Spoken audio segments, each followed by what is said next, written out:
अस्सलाम वालेकुम, आप देख रहे हैं प्रोग्राम। मैं हूं मोहम्मद अकबर बाजवा।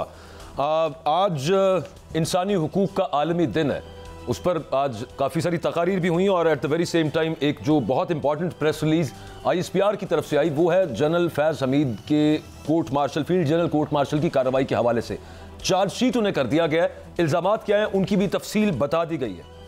9 मई के वाक़यात में उनके मुलव्वस होने का कहा गया है उस प्रेस रिलीज़ में कि उनको चार्जशीट 9 मई के हवाले से भी किया गया और फिर 9 मई के अलावा भी पुरतशद्दुद वाक़यात में जनरल फैज़ हमीद मुलव्वस पाए गए हैं। ये उस प्रेस रिलीज़ में बताया गया कि उन पर यह भी इल्ज़ाम उन पर है। इख्तियारात का, सरकारी वसाइल का नाजायज़ इस्तेमाल उन्होंने किया, ये भी उन पर इल्ज़ाम है और इंतशार और बदअमनी फैलाई। हम बात कर रहे हैं साबिक DG ISI general lieutenant general Faiz Hameed retired की, और ये जो तमाम उन पर इल्ज़ामात हैं 9 मई और उसके अलावा दीगर वाक़यात में, उन पर पुरतशद्दुद वाक़यात में मुलव्वस होने का, इंतशार के मामलात में, यानी कि जो मुख्तलिफ एहतजाज भी होते रहे हैं। पाकिस्तान तहरीक इंसाफ भी नज़र आ रही है सब मामले के अंदर कि चार्जशीट वहाँ भी है। यूँ नज़र आ रहा है कि ये अगर सियासी साथ देते रहे, ऑफिशियल सीक्रेट एक्ट की खिलाफ वर्जी उन्होंने की है, तो वो जिन सियासतदानों का बीच में जिक्र है वो मोस्ट अश्योरेडली वो पाकिस्तान तहरीक इंसाफ का जिक्र है। तो क्या पाकिस्तान तहरीक इंसाफ के चेयरमैन इमरान खान साहब की भी मिलिट्री ट्रायल की राह हमवार हो रही है यहाँ पे, जो वो खुद भी जिसके बारे में वो खदशे का इजहार कई दफ़ा कर चुके हैं। और फिर उसके अलावा वज़ीर आज़म हमने आपको सुनवाया अभी आज तकरीर कर रहे थे इंसानी हुकूक के आलमी दिन के हवाले से। वो छोटी सी तकरीर थी, कुछ नौजवानों को बिठा के उन्होंने इंसानी हुकूक पर कहा कि तारीख़ हमें माफ़ नहीं करेगी। और फिर साथ हमने आपको ये भी सुनवाया जो उन्होंने तहरीक इंसाफ के हवाले से कहा, यानी उन्होंने एक सख्त कार्रवाई का डी चौक पर जो 26 नवंबर को एहतजाज हुआ उसके हवाले से इंदिया दिया है। दूसरी तरफ पाकिस्तान तहरीक इंसाफ ने एक 5 रुकनी कमेटी बनाई हुई है कि मामलात रिजॉल्व की तरफ जाएँ, कोई बातचीत हो। लेकिन बातचीत कैसे उस पर आगे बढ़ेगी जब तक हुकूमत ये कहती है कि इतने टाइट एजेंडे के साथ कि आपने सिर्फ इन दोनों चीज़ों पे बात करनी है और कंडीशनल करनी है, तो फिर बातचीत नहीं हो सकती। खैर, गुफ्तगू का बाकायदा आगाज़ करते हैं और ये तमाम टॉपिक्स बीच में डिस्कस करेंगे। हमारे साथ राजा कमरुल इस्लाम साहब मौजूद हैं, पाकिस्तान मुस्लिम लीग नून के सीनियर लीडर हैं। जहांगीर जदून साहब हैं हमारे साथ और अजहर सिद्दीक साहब हमारे साथ मौजूद हैं। दोनों लॉयर्स भी हैं और Azhar Siddique sahab belongs to Pakistan Tehreek Insaf as well. So Azhar sahab, आप चूँकि बल्कि अलाउ मी, मैं जहांगीर जदून साहब से पहले उनका एक इस पर न्यूट्रल ओपिनियन ले लेता हूँ। सर, ये प्रेस रिलीज़ आपने भी देखी होगी जो जनरल फैज़ हमीद के हवाले से आई है, जो उनको चार्जशीट किया गया है। अब 2 मामलात इकट्ठे चल रहे हैं। एक, इस प्रेस रिलीज़ में अब जो चीज़ें आई हैं उससे कन्फर्म है कि सबूत कोई ना कोई इकट्ठे हो चुके होंगे, और उसके अलावा जो आईनी बेंच में इस वक्त मामला लगा हुआ है मिलिट्री कोर्ट्स में सिविलियंस के ट्रायल के हवाले से, ये तकरीबन पैरेलली आ गए ना ये दोनों मामले। तो ये कोई इत्तेफाक भी नहीं मुझे तो अब लगता कि ये इसकी वजह ये है कि वहाँ पे चलो लगना तो था ये, लेकिन साथ ये वाला जो आ गया फैज़ हमीद साहब पे जो चार्जशीट हुआ, आपको नज़र आ रहा है कि इसके बाद ये सिविलियंस की तरफ भी और ख़ास तौर पर इमरान खान साहब की तरफ भी ये मामला जा सकता है, फील्ड जनरल कोर्ट मार्शल वाला। जहांगीर जदून साहब, बहुत शुक्रिया। देखें, एक तो सबसे बड़ी बात यह है कि आर्मी जो इस्टेब्लिशमेंट ने उसने पहली दफ़ा एक जो है जनरल है उस पर हाथ डाला है और उसको जनरल फील्ड कोर्ट मार्शल के तहत चार्जशीट दी है और आगे भी प्रोसीड करेंगे। ये तो एक अच्छा प्रेसिडेंट सेट कर रहे हैं कि जो भी बंदा बकौल उनके अगर वो सियासी सरगर्मियों में मुलव्वस है तो उसको सजा होनी चाहिए।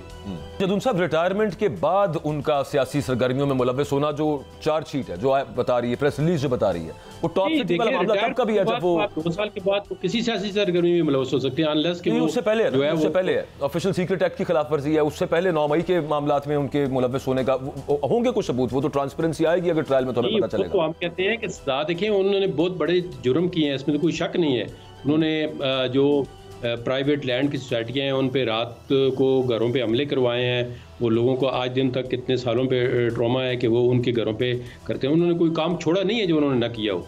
एक देखे ना, जज आके ओपनली कह रहा है जी कि मेरे घर में आए, मुझे कहा जी चलें, मैं तो मेरी बॉस इसको आगे बढ़ाते हैं ना, मैं तो सिर्फ आपसे ये पूछ रहा था कि बहुत पहले था। आप दो चीज़ें सिर्फ बता दीजिए। एक, आप आईनी बेंच से जो मिलिट्री कोर्ट्स में सिविलियंस को ट्राई करने वाला केस है उसमें फैसला क्या देख रहे हैं, 1, एंड सेकंड, आप क्या ये देख रहे हैं कि तहरीक इंसाफ की लीडरशिप और चीफली इमरान खान साहब को भी इस ये जो फैज़ साहब के खिलाफ चार्जशीट है इसमें उनको भी शामिल किया जा सकता है?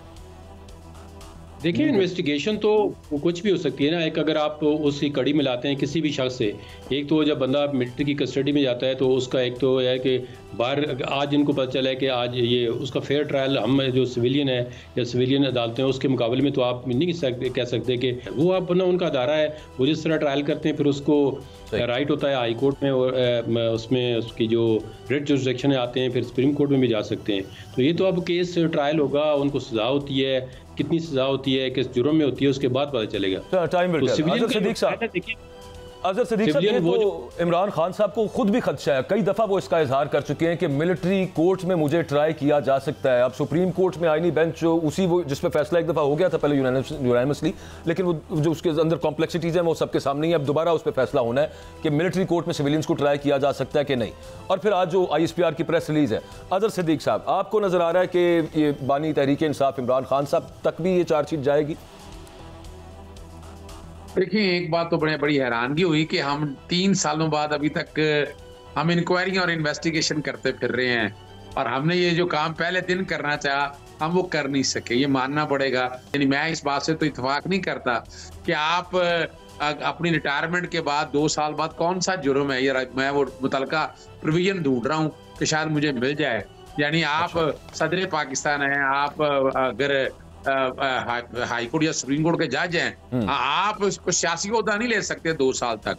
अब ये मेरी कुछ समझ से बाहर है कि क्या नहीं है, वरना तो आपको पता है पाकिस्तान मुस्लिम लीग नून ने तो जज, ब्यूरोक्रेट यही तो भर्ती की है अपनी सारी सियासी जमात के अंदर।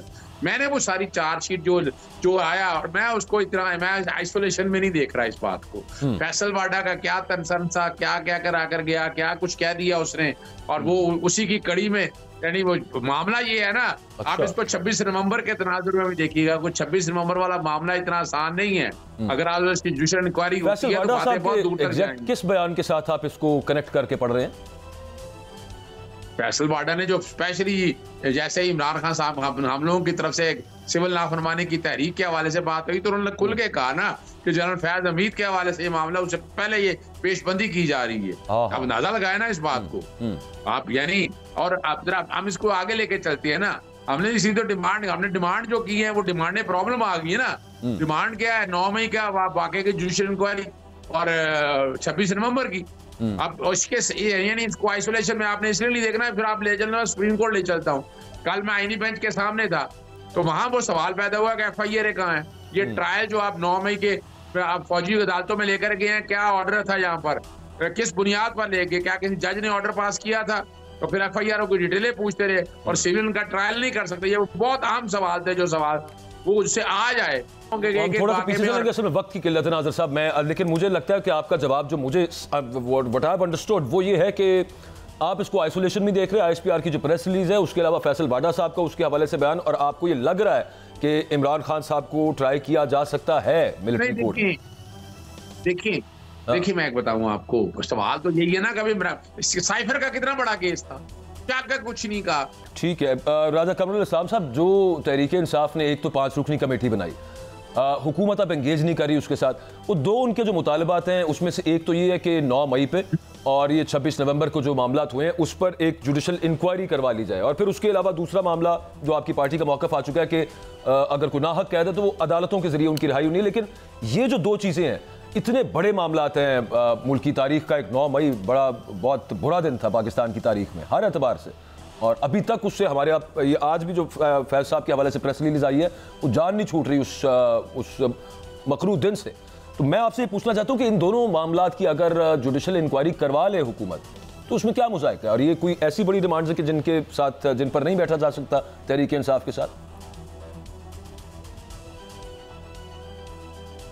देखें, जुडिशल इंक्वायरी कोई कराने में कोई किसी को आर भी नहीं है, लेकिन क्या पहली बात यह है कि जुडिशल इंक्वायरी वहाँ हो जहाँ कोई वाक़या ना हुआ। तो पहला सवाल तो यह है कि क्या ये वाक़या नहीं हुआ। दूसरा सवाल यह है कि क्या ये वाक़या तहरीक इंसाफ के जो बानी चेयरमैन हैं उनकी गिरफ़्तारी के रिएक्शन में नहीं हुआ। तीसरा क्वेश्चन ये है कि क्या वो लोग जो गवादर से लेकर और पेशावर तक, कराची से लेकर पेशावर तक जिन्होंने हमला किया, वो क्या PTI के लोग नहीं थे, और क्या सिर्फ मिलिट्री इंस्टॉलेशंस पे हमला नहीं हुआ, तो कोई एम्बिग्विटी नहीं है, वीडियोस मौजूद हैं। एक तो ये बात होगी। दूसरा यह है कि आर्मी एक्ट जो है वो पाकिस्तान का कानून है, कोई इंडियन आर्मी का कानून नहीं है। पाकिस्तान का आर्मी एक्ट है, बाकायदा पास शुदा है 1952 का। उसके तहत सिविलियन का ट्रायल तब होता है जब वो सिविलियंस किसी फौजी मामले में इन्वॉल्व हों।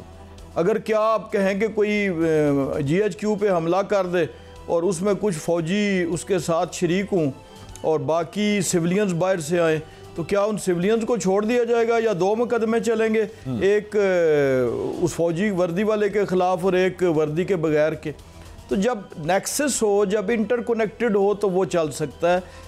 चौथी बात यह है कि जो मिलिट्री आर्मी एक्ट के तहत फील्ड कोर्ट मार्शल है, ये कानून का ज़ाब्ते की कार्रवाई है। और सबसे बड़ी बात यह है, जो खदशात का इजहार करते हैं या कोई क्या क्या नाम देता है या समझता है कि ये शायद इससे इंसाफ नहीं होगा, मिलिट्री जो कोर्ट्स हैं उनके फैसले के ख़िलाफ़ राइट ऑफ अपील मौजूद है।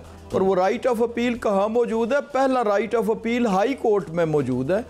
अगर हाई कोर्ट भी उस मिलिट्री कोर्ट के फैसले को बरकरार रखे और सुप्रीम कोर्ट में दो राइट्स हैं, सुप्रीम कोर्ट में दो राइट ऑफ अपील मौजूद हैं। एक पहला क्या मामला है? चलें ब्राज़ साहब पूरी कर लें बात। अजहर साहब, एक ऐसी हकीकत को देखें, आप ये झुठला सकते हैं कि जी 9 मई का वाकया नहीं हुआ, आप कह सकते हैं जी कि MM आलम का जहाज नहीं गिरा, लेकिन वो अजहर साहब आवाज ओवरलैप करती है, तो क्या बहुत से मिलिट्री कोर्ट के फैसले, ठीक है, वो ट्रांसपेरेंसी का मामला ना राजा साहब, उसमें ये है कि जरा देखें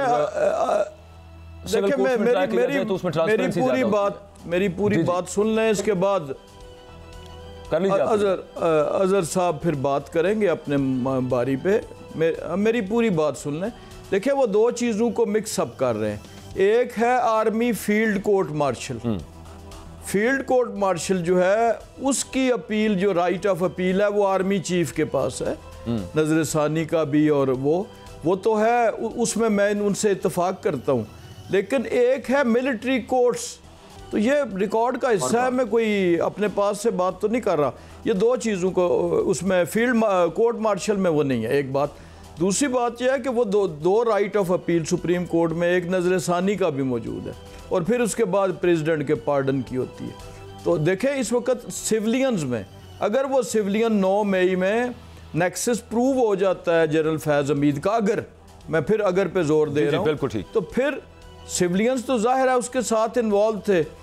अगर वो वहां पे साबित हो जाता है उनका रोल, तो सिविलियन ने तो बाहर से हमला किया, वही है ना कि एक तो वो साबित मोस्ट रेलेवेंट सिविलियन प्रोबेबली। साहब एक छोटी सी ब्रेक लेनी है सिर्फ, मैं वापस आके इस गुफ्तगू को आगे बढ़ाते हैं। और वो मामले से कैपिटल हिल का अमेरिका में हुआ एक बड़ा केस था अमेरिका का, लेकिन वहां पे वो कह लीजिए मंतकी अंजाम को पहुंच गया। उसकी वजह जिन लोगों ने किया उनको सजाएं हो गई। यहाँ पर साल डेढ़ हो गया अभी तक बाकायदा ट्रायल अभी कह लें कि आगाज़ हुआ जब फर्द जुर्म लगी है। उसके बाद अभी तो गवाहान आने हैं, 9 मई के केसेस की बात कर रहा हूँ, और फिर उसके बाद उन पर जरा होगी, वो क्रॉस एग्जामिनेशन, एक लंबा मामला भी आगे चलेगा। तो वो कैपिटल हिल की तरह के मामले में जिन पर इल्ज़ाम था उन्हें फ़ौरन सज़ा हो जाए और फिर ट्रांसपेरेंट तरीके से हो जाए, तो ज़्यादा बेहतर है। इस तरह के मामला से फिर आगे बढ़ा जाए। छोटी सी ब्रेक के बाद वापस आते हैं, गुफ्तगू को आगे बढ़ाएंगे।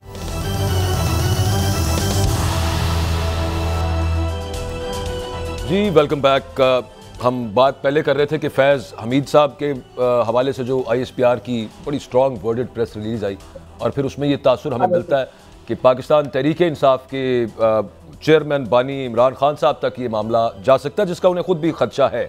अब साथ ही साथ इसी हवाले से तहरीक इंसाफ ने दो जो मुतालबात रखे हुए हैं 9 मई की और 26 नवंबर की, इन 2 तारीखों के हवाले से कि जुडिशल इंक्वायरी करवाई जाए, और दूसरा है कि हम नाहक उनके जो कारकुनान या लीडरान हैं जो जेलों में, उनको रिहा किया जाए। अजहर सिद्दीक साहब, एक अल्टीमेटली जाके एक आगे बात बढ़ने की तरफ आई है कि पॉलिटिकली इसको मुज़ाकरात के जरिए हल करते हैं। तो हुकूमत ये कहती है कि आपने उसको ओपन एंडेड रखें। अगर मुज़ाकरात करने आप उसको सिर्फ 2 चीज़ों के साथ पकड़ के कि इन्हीं पे बात होगी, तो यूं तो बात नहीं होगी। अगर ये ना करने वाली बात है, हुकूमत आज भी 2-3 वज़रा ने ये बात की है। अच्छा, मैं पहली तो बात है जो है ना, पाकिस्तान मुस्लिम लीग नून जमहूरी जमात नहीं है। अगर इन्होंने, मैं तो टीवी प्रोग्राम में पेश होता रहा हूँ या बात होती रही, मैं सिर्फ एक बात आगे करने से पहले मैं इसकी जमहूरियत की तरफ आता हूँ कि देखें, जनरल फैज हमीद ने जो काम किया है ना, इंटरनल मामलात में जो कुछ किया है, वो law will take its own course, हमें उनसे कोई तिला नहीं है। लेकिन उसको इससे सिविलियन के साथ जोड़ना, उस पर स्ट्रॉन्ग रिजर्वेशन है, वो हम नहीं समझते हैं कि आइन और कानून इस बात की इजाजत देता है। अब बात आए आगे 9 मई के, ये कहते थे 9 मई वालों से बात ही नहीं करनी। इन्होंने आज तक कितनी दफा को बात करने की कोशिश, कितनी कमेटियां इन्होंने तश्कील दी हैं, कितना आगे इन्होंने पार्लियामान में बैठकर ये कहा है वो जी आए मिसाक मईशत कर ले। वो मिसाक मईशत यहाँ लोगों को मारा जा रहा है या लोगों को घरों से उठाया जा रहा है, जिंदगी अजीरन कर दी है, गायब कर दिया जाता है, लोगों को डिटेंशन ऑर्डर है, 144 का नवाज, झूठे पर्चे, वहां उस पर तो वो बात को करनी नहीं है। और एक मौका आया था, इस्लामाबाद हाईकोर्ट ने दिया मोहसिन नकवी साहब को, उन्होंने एक टेलीफोन करके बैरिस्टर गौर साहब से, बस दैट्स ऑल, उसके अलावा है कोई नहीं। हमने बनाई थी ना तरीके पाकिस्तान बात करें, आप 2 कंडीशंस रख दी कि ये पूरी करें और वो भी इस तारीख तक पूरी करें, वरना फिर सिविल नाफरमानी हो जाएगी। नहीं, वो मैं हिस्ट्री में बताना चाहता हूँ ना आपके सामने। अब ये सारा जो कुछ हो रहा है, ये किस लिए हो रहा है? हार्ड स्टैंड लिया है ना, और इमरान खान ने बिल्कुल ठीक कहा है, बयान करने परेशानी की क्या बात है? आप आगे शुरू तो करें ना, भाई आते हैं और आगे शुरू करें गिफ्तगू, ताकि कौम को बता सकें कि नहीं जनाब हमने ये कहा है, ये कोशिशें की हैं। वे उनका इंटेंशन और माइंड ही नहीं है, मोटिव ही नहीं है उनका। उनको पता है कि वो फंसे हुए पड़े हैं। मैं तो बड़ा, यानी मैं जो हालात देख रहा हूँ, मैं तो शहबाज शरीफ की गवर्नमेंट जाते हुए देख रहा हूँ। जिस तरह फैसल बाडा आप जो बातें कर रहे हैं, वो लोग कर रहे हैं, नजर आ रहा है। वहां से नए वजीर आजम की तलाश जारी है और वो आने वाले दिनों में नया वजीर आजम आप देख लेंगे। मैं जो बात समझने वाली है कि ये पॉलिटिकल विजडम की बात है। वो दौर गया जब नवाब नसरुल्लाह होते थे, जहाँ जतोई साहब होते थे, शाह नूरानी, ठीक नहीं। अच्छा, मैं आपकी बात का मुस्लिम लीग नून में मुझे बताएं आकर कि कौन बड़ी लीडरशिप है। यानी अता ताड़ आ जाते हैं गुफ्तगू करने के लिए टीवी चैनल पे, वो कौसर काजमी आ जाता है, इख्तियार वली आ जाता है, वो अली नवाज गौर आ जाता है, उधर से कौन आ जाता है जो मंदोखिल आ जाता है पीपल्स पार्टी से। अब वो कहाँ गई, रजा रबानी कहाँ गए, कहाँ गए फरतुल्लाह बाबर, जो लोग वाकई पॉलिटिकल सोच रखते हैं, पॉलिटिकल विजडम रखते हैं। मैं तो ये कह रहा था कि अनकंडीशनली, और वो उसमें देखें इतने टाइट ऑप्शंस दे के ये इस डेट तक करना है, तो फिर वो मुज़ाकरात हुकूमत का फिर ये मौका है ना कि यूं तो नहीं होते, और आप ये जबरदस्ती ना करेंगे, मतलब हम यूं करेंगे तो वरना फिर साथ उसके आपने धमकी अटैच की हुई है। नहीं, देखिए वो वज़रा जो है ना जाती बयान दे रहे हैं, वज़ीर आज़म आके बयान दे, वज़ीर आज़म आके कहे ठीक है जी ये मैं कमेटी तश्कील दे रहा हूँ, आप इस कमेटी में इस बात को नजरसानी करें, आपसे मिलते हैं, मिलकर गुफ्तगू शनीद होती है, उसके बाद ये तो सिर्फ ना। चलें, मैं राजा साहब से पूछ राजा साहब, अब देखें, एक तो हुकूमत का आपकी जमात में से मुतअद्दिद लोगों का मौक़िफ़, आई थिंक कि आपका भी शायद यही होगा कि अनकंडीशनल होने चाहिए मुज़ाकरात, लेकिन दूसरी तरफ बात यह है कि हुकूमत भी आप है। पहले आप कहते थे ये सिर्फ एस्टेब्लिशमेंट से बात करना चाहते हैं, अब उन्होंने एक कमेटी बनाई है, वो सबसे एंगेज करना चाहते हैं, तो हुकूमत उनसे एंगेज नहीं कर रही, और फिर जब आप गवर्नमेंट है तो लचक भी थोड़ी ज्यादा हुकूमत को दिखानी पड़ती है। डोंट यू अग्री राजा साहब? ये बिल्कुल, हुकूमतें लचक दिखाती हैं, हुकूमतों को लचक दिखानी चाहिए, लेकिन पिस्तौल रख के कनपट्टी पे तो मुज़ाकरात कहीं नहीं हुए। पहले देखें, इन्होंने कहा जी कि वो मिसाक मईशत का कहते हैं, जब दूसरी तरफ जो है वो टीयर गैस या लाठी चार्ज करते हैं, तो मिसाक मईशत की बात कब की थी? 2018 में की थी, जब इनकी हुकूमत थी। ये वज़ीर आज़म थे इमरान खान साहब, और इन्होंने कहा, शहबाज शरीफ साहब ने कहा आइए मिसाक मईशत करते हैं, बिलावल भुट्टो ने कहा कि आप कदम बढ़ाएं, हम आपके साथ हैं। फिर मिसाक मईशत की बात कब की? जब ये इलेक्शन हुए। उससे पहले मिसाक मईशत की बात कब की? जब अदम एतमाद हुआ, PDM की हुकूमत बनी, तो इन्होंने हमेशा उसको झटक दिया, उसको जुटलाया, उसको बेतौकीर किया उस बात को, और बरमला कहते रहे, छुप छुपा के नहीं कि हम इनसे बात नहीं करते, हम इख्तियार वालों से करेंगे।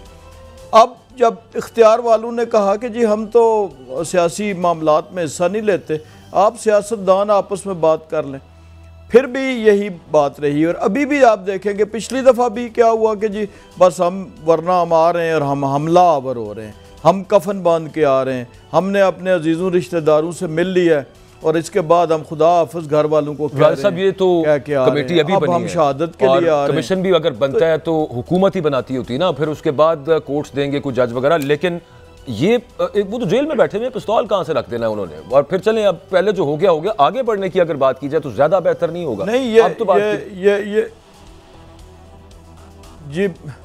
ये मैं माजी करीब की बात कर रहा हूँ कि ये अभी 178 पुलिस वालों की खोपड़ियाँ इन्होंने तोड़ी और कहते हैं गमला नहीं टूटा, तो ये तो अभी माजी करीब की बात है। तब यही पिस्तौल है ना कि हम उसके बाद 7 दिसंबर की एक डेट दे दी थी कि जी हम दोबारा घेराव करेंगे, हम हमला आवर होंगे, हम वो करेंगे, हम डी चौक जाएंगे। तो यही पिस्तौल होता है और कोई फिजिकली तो पिस्टल नहीं है। और अभी भी वही बात है, अभी आप देखें सिविल नाफरमानी का पिस्तौल सामने है कि 14 तारीख को हम सिविल नाफरमानी करेंगे। ये भाई 2 दिन हैं आपके पास, इन 4 दिनों में जो है ये हमारे पहले रहाई का मुतालबा था, चलें अभी वो ज़रा कम उस पर ज़ोर है, लेकिन अभी भी असीरान की रहाई और साथ ये कमीशन। तो कहने का मतलब है कि मुज़ाकरात जब आप छोड़ते हैं तो थोड़ा सा अगले को स्पेस देते हैं। आप बैठे, आपने कमेटी बना दी। पहली बात तो यह है कि माजी की तारीख देख लें, इन्होंने कभी कमेटी के फैसलों को नहीं माना। शाह महमूद कुरैशी साहब की वो जो कमेटी थी 2014 के धरने में, वो बातचीत करके जाती थी और वापस जाके कहते थे हमने तो कोई इख्तियार नहीं दिया। और कितनी कमेटियाँ अभी माजी करीब में इन्होंने बना के और फिर विड्रॉ की हैं। तो इसलिए पहले तो इंटेंट का इजहार करना पड़ता है, अपने कंडक्ट से ये जाहिर करना पड़ता है कि हम बातचीत के हक़ में। और हुकूमत तो इस बात पे बिल्कुल जो है वो अगर उसे बिल्कुल ये नहीं समझेगी कि हमारा कोई नाक का मसला है, कोई नाक का मसला है, हुकूमत तो तैयार है। बारहा हाउस के फ्लोर पे रिकॉर्ड पे स्पीचेस मौजूद हैं। जी जहांगीर जदून साहब, अब आईनी बेंच की हम बात कर रहे थे। एक तो मिलिट्री कोर्ट्स में सिविलियंस के ट्रायल वाला मामला, वो भी वहीं पे एडजुडिकेट होना है अब दोबारा। उसके अलावा बहुत अहम केसेस हैं और तकरीबन वो तमाम अहम केसेस हैं जो बुनियादी तौर पे बोन ऑफ कंटेंशन हुकूमत और पीटीआई के दरमियान हैं, जिसमें से खास तौर पे इलेक्शंस के हवाले से, ट्रिब्यूनल्स के हवाले से मामला है और फिर इंसानी हुकूक के हवाले से जो केसेस हैं। तो आपको उम्मीद क्या नज़र आ रही है कि क्या फैसले आ सकते हैं, खास तौर पे अगर सबसे पहले इलेक्शंस वाले मामले की बात करें, क्योंकि ये पाकिस्तान तहरीक इंसाफ का one of the biggest demand, जो अभी थोड़ा पीछे है लेकिन वो हमेशा उनकी सामने रही है कि इलेक्शंस वाले मामले को पहले देखा जाए। अब देखें, अब बेंच के फैसलों के बारे में तो आप नहीं कह सकते कि ये फैसला आएगा। वो तो देखें, जो बंदा केस, आपको भी पता है, मेरे दूसरे जो भाई इनको भी पता है कि जो बंदा केस करता है उस पर ये बर्डन होता है कि वो एविडेंस अपनी पेश करे, वो क्या अदालत से इस्तदा करता है, वो अदालत से क्या चाहता है कि जो उसके पास एविडेंस है उसकी बुनियाद पे अदालत क्या फैसला करे।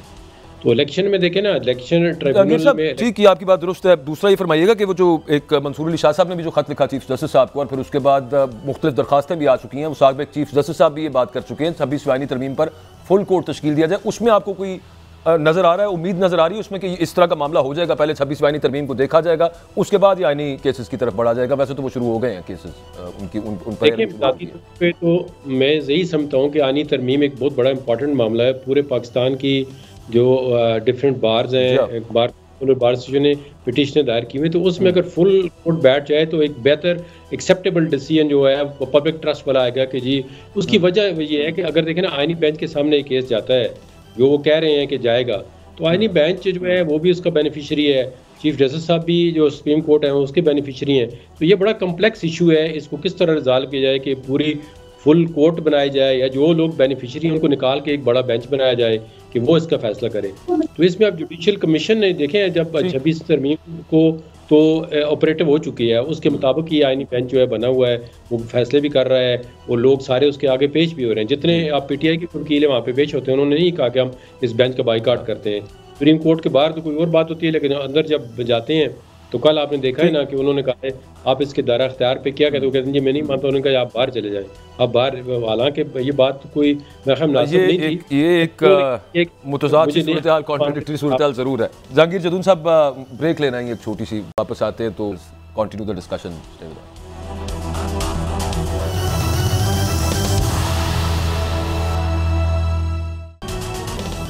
तो जी मुज़ाकरात जो कमेटी बनाई पीटीआई ने कि हुकूमत से करे और 2 डिमांड्स रखी, अगर 15 तक वो पूरी ना हुई तो फिर सिविल नाफरमानी की जाएगी। मुश्किल नज़र आता है, नेक्स्ट टू इम्पॉसिबल नज़र आता है कि हुकूमत वो डिमांड्स पूरी करे। बल्कि एक वज़ीर साहब को तो मैं ये सुन रहा था कि वो कह रहे थे कि इन दो चीज़ों पे तो बात वैसे ही नहीं होनी, तो और तहरीक-ए-इंसाफ ने वही दोनों चीज़ें रख दी, यानी 9 मई और डी चौक पर जो एहतजाज था 26 नवंबर को। अजहर सिद्दीक साहब, ये जो सिविल नाफरमानी, इसमें एक तो ये कि खद्दो खाल इसके, अब मुझे लगता है जो मुझे क्लैरिटी है वो ज़रा आप भी मज़ीद दे दीजिएगा, कि वो ये है कि आप बैरून मुल्क मुकीम पाकिस्तानियों से अपील करेंगे कि वो रेमिटेंसेज ना भेजें, और अल्टीमेटली इसका फ़ायदा तो फ़ायदा कह रहा हूँ, नुकसान इसका पाकिस्तान को है ना, और फिर हवाले हुंडी के थ्रू आएगा तो फैटफ है बड़ा सीधा सीधा। अजहर साहब, अच्छा देखिए, एक बात तो मैं आपको क्लियर कर दूं कि 26वीं आईनी तरमीम ने इस मुल्क की तबाही और बर्बादी पे वारंट पे दस्तखत कर दिए। आपने अदालतें तकसीम कर दी, आईनी बेंचेस बना दिए। मैं उन आईनी बेंच में पेश होकर देख रहा हूँ, मैं बड़ा डिसअपॉइंटेड हूँ।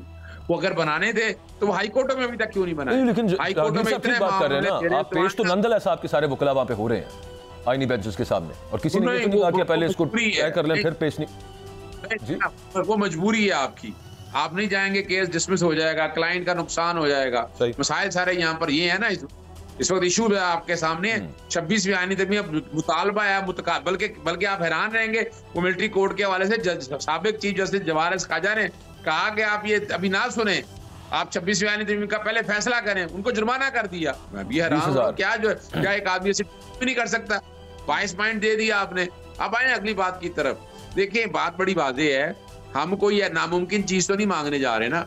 जुडिशल कमीशन में हम ये तो नहीं कह रहे हैं कि आप हमें क्लीन चिट दे दें, हम कह रहे हैं उसकी एक जुडिशल इंक्वायरी होनी चाहिए। इसमें नाजायज डिमांड क्या है, इसलिए फौरी तौर पर माननी चाहिए। अगर नहीं मानने चाहते तो फिर हम क्या करें? हमें एहतजाज करने नहीं दे रहे, सड़कों पर निकलने नहीं दे रहे, तो फिर ओवर ये हमारी डिमांड नहीं है, ये ओवरसीज पाकिस्तानियों की डिमांड है। उन्हें रोका हुआ है कि बिल्कुल ना करें। आप पाकिस्तान तहरीक-ए-इंसाफ रोक के रखी हुई है कि ये बिल्कुल बड़ी मुश्किल से पहले लोगों को तैयार किया कि नहीं ये पाकिस्तान के लिए पैसे भिजवाने हैं। अब उनका ज़हन नहीं है, अब हम क्या करें? उनको किस तरह रोके उनको?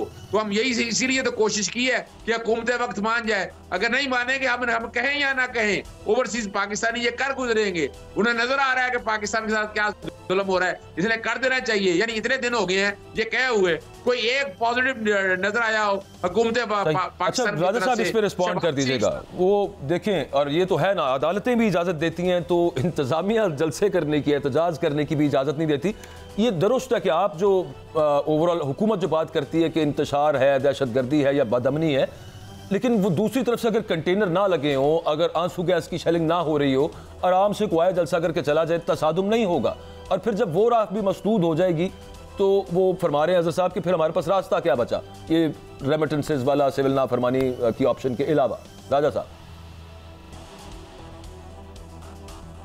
देखिए जी, पहली बात तो ये है कि फिर जैसे कहा कि जो इंटेंट इनके जितने एहतजाज की, आप अजहर सिद्दीक साहब कानूनी आदमी अदालतों में होते हैं, तो अदालत में भी कहा जाता है कि पार्टीज़ का कंडक्ट देखें कि पार्टी का कंडक्ट क्या है, क्या मेलाफाइडी है, क्या बोनाफाइडी है। तो आप देखें कि जितने एहतजाज हुए, यानी 2014 के धरने को आप देख लें, उसके बाद ये जो पिछले 2022 में मई में हुआ, फिर नवंबर में हुआ 2022 के में, उस तमाम में दरख्त तक जला दिए गए। अभी ये जो दो इन सीरीज़ हुए, इसमें सरकारी टीयर गैस वहाँ से ला के उनके बयानात देखें। मैं बात कर रहा हूँ उस एहतजाज से पहले के, चलें बाद में तो हो गया, लेकिन उससे पहले के कफन बांध के आएंगे, मलिया मेट कर देंगे, छोड़ेंगे नहीं, हुकूमत को यहाँ से फारिग करके जाएंगे। जब इस इंटेंट के साथ आए और वो लेके आए, बुलडोज़र लेके आए और वो अपनी मुसल्ला हथियार लेके आए। अब देखें, लाहौर जलसे में जो वज़ीर आला KP थे, उन्हें सब TV ने दिखाया कि वो अपनी एक गन से जो है किसी गाड़ी का शीशा तोड़ रहे हैं। तो जब ये कंडक्ट हो तो फिर ज़ाहिर है तशद्दुद तो वहीं से आ गया, और यही वो बड़कें थीं, यही वो इश्तियाल था जिसने 9 मई को जन्म दिया। अब कंटेनर ना लगाए तो हुकूमत के पास क्या हल है? उसने आगे शहरियों की जान की तहफ़्फ़ुज़ भी करना है और उनकी जान का तहफ़्फ़ुज़ भी करना है जिनको ये इश्तियाल के साथ लेके आते हैं और फिर खुद गायब हो जाते हैं। कि वो अजहर साहब कह रहे हैं कि हम नहीं कह रहे उनको, बैरून मुल्क मुकीम पाकिस्तानी हमारे जो सपोर्टर हैं वो खुद रेमिटेंस उन्होंने कहा है कि फिर हम नहीं भेजेंगे पाकिस्तान एहतजाज के तौर पर। तो बात तो फिर चारों ना चार वहाँ पर जा रही है। जी इन्होंने तो 2014 में भी यही कहा था, बिल जलाए थे, और फिर जब कुछ लोगों की बिजली कटी, खुद बानी पीटीआई की बिजली कट गई तो तीसरे दिन उन्होंने जाके बिल जमा करा दिया। ये तो इस चीज़ के आदी हैं। लेकिन मुझे ये बताएं कि ये क्लेम कर रहे हैं कि जी ओवरसीज़ पाकिस्तानी हमारे जो हैं वो प्रीडोमिनेंटली सपोर्टर हैं, थोड़ी देर के लिए मान लें, तो क्या अपने सपोर्टर्स के गले पे कोई छुरी रखता है ये जो उनको ये रास्ता दिखा रहे हैं कि आप इलीगल मीन्स से पैसे भेजें? पहली बात तो आप ये देखें कि पाकिस्तान को थोड़ी देर के लिए आप भूल जाएं, हालांकि ये मुल्क की जो बुनियादी रियासत के ख़िलाफ़ ये बात कर रहे हैं कि जी फॉरेन एक्सचेंज नहीं आएगा, मुल्क डिफ़ॉल्ट होगा तो पाकिस्तान के चीज़ कीमतें कहाँ जाएंगी, पाकिस्तान के शहरियों पे क्या, उसको थोड़ी देर के लिए भूल जाएं। ये जिन लोगों को अपना हमायती कह रहे हैं वो क्या मिडल ईस्ट कंट्रीज़ में जब वो गैर कानूनी ज़राए से पैसे भेजेंगे तो वो उनको सजाएं नहीं मिलेगी, वो कॉग्नाइजेबल ऑफेंस नहीं है, यूरोप में नहीं है। इसी चीज़ पे इलीगल ट्रांसफर ऑफ मनी, और नतीजा क्या निकलेगा कि वो डिपोर्ट होंगे। ठीक, आपकी उस पर टेक उस पर आ गई। जी जहांगीर जदून साहब, क्विकली ज़रा आप इस पर कमेंट कर दीजिएगा, आपको फ्यूचर क्या नज़र आता है, ये कितनी डूएबल, कितनी हेल्पफुल होगी ऑप्शन तहरीक इंसाफ इसको ऑप्ट करती है सिविल नाफरमानी? और वो सिविल नाफरमानी वो वाली नहीं है जो ब्रॉडली जो पहले होती है या जो बाय डेफिनेशन है, ये है कि रेमिटेंसेस ना भेजें बैरून मुल्क मुकीम पाकिस्तानी लीगल मीन से यहाँ पे। नहीं देखिं, ये मेरे ख्याल में मैं तो इस तजवीज़ से इत्तेफाक नहीं करता, क्योंकि आप देखें जो भी ये काम करेंगे ये मुल्क के लिए नुकसानदेह है। ठीक है, आप पे ज़मीन तंग है, आप पे सख्तियाँ हैं, इसमें कोई शक नहीं है, कोई कहता है नहीं है तो गलत कह रहा है। इन पे भी, इनके साथ भी ज़्यादतियाँ हो रही हैं, उनको भी गवर्नमेंट को भी दिल बड़ा करना चाहिए। और इस तरह जलसे जुलूस हैं पीसफुल, अगर ये छोटी तो ये देना कि देखें ये पीसफुल प्रोटेस्ट करेंगे। अब देखें ट्रैक रिकॉर्ड पे चलते हैं तो फिर वो थोड़ा सा स्लिप हो जाते हैं। ये कौन गारंटी देगा कि ये एहतजाज जो करते हैं वो पीसफुल करेंगे और जो नेगोशिएशन करेंगे कि हम पीसफुल एहतजाज करेंगे। बाकी देखें ना, आप जो भी सिविल नफरमानी करेंगे, ठीक है, अगर कोई आप चीज़ किसी की नहीं खरीदते तो वो आपका चॉइस है, वो आपका फंडामेंटल राइट है, कोई आपको इम्पोज नहीं कर सकता कि। लेकिन एक बंदों को ओवरऑल किसी मुल्क के एक ऐसे आपके रेमिटेंस तो पूरे पाकिस्तान को फ़ायदा है, उसमें कोई ऑप्शन नहीं है कि आप जितना भी फॉरेन आएगा, एक्सचेंज आएगा पाकिस्तान में, तो उसको पाकिस्तान के रिजर्व रेज होंगे, पाकिस्तान की इकानमी ठीक होगी। तो उसको आप अगर बेसिक चीज़ को डैमेज करना चाहते हैं तो फिर तो आप मुल्क पाकिस्तान को डैमेज करना चाह रहे हैं। तो बाकी जो ऑप्शन अगर आप आप आर्गुमेंट ठीक है, उसमें ये है कि वो हुकूमत किसी तरह से इस वजह से प्रेशराइज हो और फिर वो बात करे और मुज़ाकरात पूरे करे, वरना वो कहते हैं कि पहले हमने डिमांड्स रखी हैं, वो आप पहले पूरे कर दें तो हम ये सिविल नाफरमानी नहीं करते। एनीवेज, बहुत शुक्रिया जहांगीर जदून साहब आपके, अजहर सिद्दीक साहब हमारे साथ थे और राजा कमरुल इस्लाम थे, आप दोनों का भी बहुत शुक्रिया। प्रोग्राम आपने देखा, अल्लाह हाफ़िज़।